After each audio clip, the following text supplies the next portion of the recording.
বুঝেনি নাকি এখন? হ্যালো, আসসালামু আলাইকুম ভাইজান। দেখেন কোন জায়গায় আইসা পড়ছি, পার্বত্য চট্টগ্রাম আইসা পড়ছি। এখন খাগড়াছড়ির উদ্দেশ্যে যাইতেছি। কত সুন্দর দৃশ্য,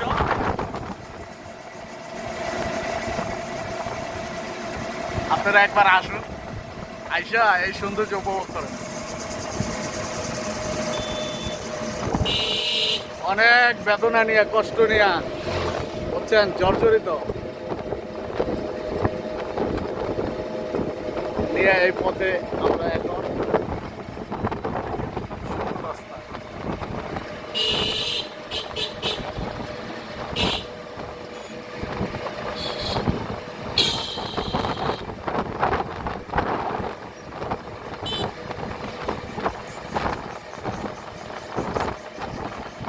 বলেন তো আমরা এখন কোন জায়গায় আছি?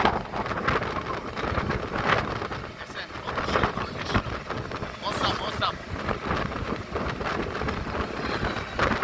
এই দৃশ্য ভাই জায়গা দিয়েও পাওয়া যায় না।